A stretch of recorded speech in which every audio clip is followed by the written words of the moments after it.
It feels like just yesterday when the Celtics were playing in the NBA Finals after a magical season with a lot of hope for the future. But after a good offseason and plenty of hope, Boston has a big problem after the Celtics suspended head coach Ime Udoka for a year after he had an affair with a staffer. There are clearly a lot of things we don't know about the Ime Udoka situation. For whatever reason, the Celtics really haven't said much or given any details about the situation. Here's what we know for sure though. Udoka is engaged to actress Nia Long and has been since 2015. The two had a son together in 2011 and met back in 2010 when Udoka was an assistant for the Spurs. Well, as it turns out, Udoka has been having an affair with a female staffer, causing the Celtics to suspend him for 1 year for violations of team policies. Boston said it was well warranted and backed by substantial evidence and fact. We know that the woman helped Udoka make travel arrangements and even did the same for his fiance.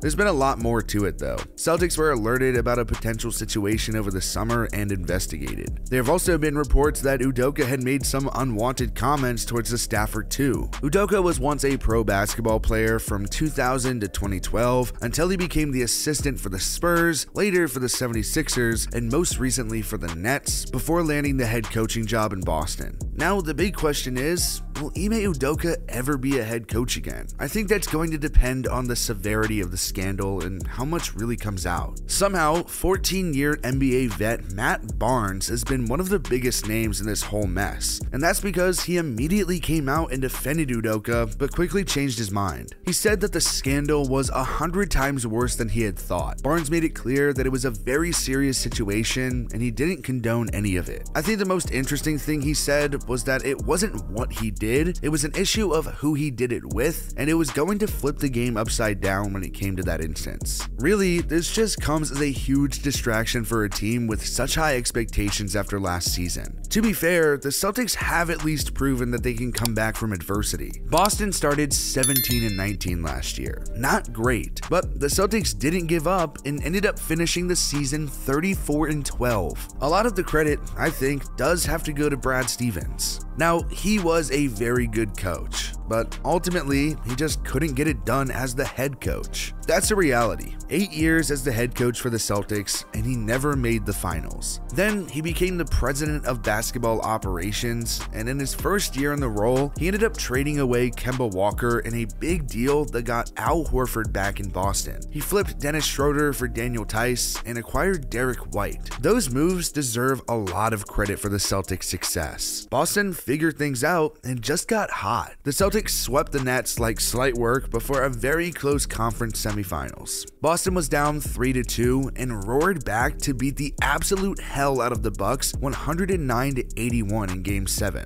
Then the conference finals went to 7 games too, and Boston narrowly got the best of the Heat 100-96. That run through the East was wild, and it came after such an insane season. In the NBA Finals, the Celtics went up 2-1 over the Warriors, but Golden State won the next 3 games to take the title. That's just a tough way to lose, but Boston proved that they were good enough to be there, and I have to believe that they're super hungry to get back, and they definitely can. I think it's fair to say that the Celtics' success starts and ends with Jayson Tatum. He's coming off of a year where he was all NBA first team, and there's no question that he's the leader of this team. He had career highs all across the board last season: 26.9 points, 8 rebounds, and 4.4 assists per game. Reminder, Tatum is only 24 years old too. It'll be interesting to see his usage this year. I have to imagine Boston is going to want to keep him a bit more fresh, and that's going to happen with Derek White and now Malcolm Brogdon in the fold. But we'll get back to him. I do feel like it's important to bring this up though.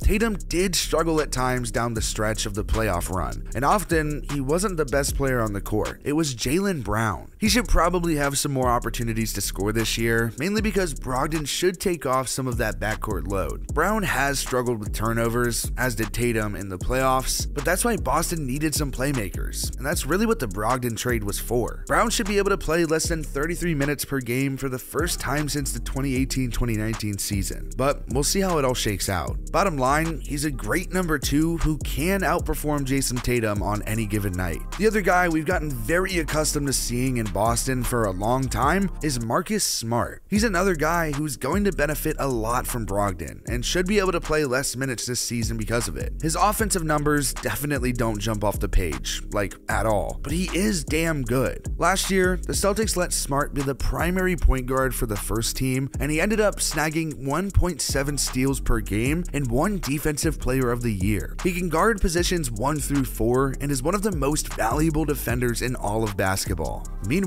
the guy behind him, Malcolm Brogdon, is going to be one of the most valuable sixth men in basketball. He's coming off of 3 seasons in Indiana where he just couldn't stay healthy. The Pacers didn't get much back for him, and that has to be because Brogdon only averaged 49 games per season. Still though, he can be a stud when on the court. In the 2020-2021 season, he had career highs with 21.2 points, 5.3 rebounds, and 2.6 three-pointers per game. Brogdon makes the Celtics a much deeper team, and if he can stay healthy, Boston could be really good past the starting 5. That being said, Brogdon hasn't played more than 70 games in a season since he won Rookie of the Year in the 2016-2017 season. Another guy with some concerns around him is Al Horford. It's already been reported that he's going to have a lot of workout restrictions at 36 years old. Last season, he was good though. 10.2 points, 7.7 rebounds, 3.4 assists, and 1.3 blocks per game. Have to imagine he'll probably take some games off, like back-to-backs, which is going to leave the Celtics leaning a bit more on Robert Williams. Finally, Robert Williams broke out last season. Boston drafted him back in 2018 in the first round, and they played the very patient game with him, and it paid off big time. He had 10 points, 9.6 rebounds, and 2.2 blocks per game last year. Daniel Tice is in Indiana now, so Boston is going to have to rely heavily on Williams to help their defensive presence, especially with an aging Al Horford. But the Celtics certainly think he can carry the load in the front court. Williams had knee surgery, and that's going to keep him out for 8 to 12 weeks, and it doesn't help that Danilo Gallinari, who Boston literally signed to help that front court, tore his ACL playing in the FIBA World Cup qualifying. To combat that, the Celtics signed Blake Griffin to a 1-year, fully guaranteed deal worth about $2.6 million.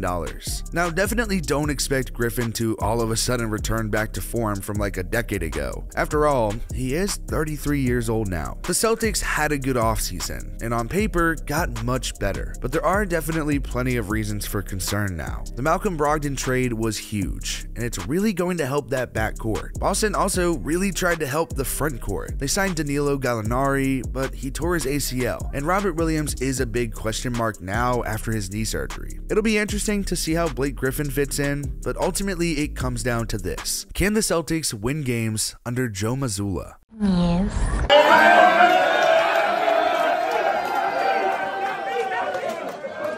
If they can't put it together under a new guy, then all this team building will have been for nothing. After last season, it feels like it's championship or bust this year, but the question still stands. Can the Celtics actually make it back?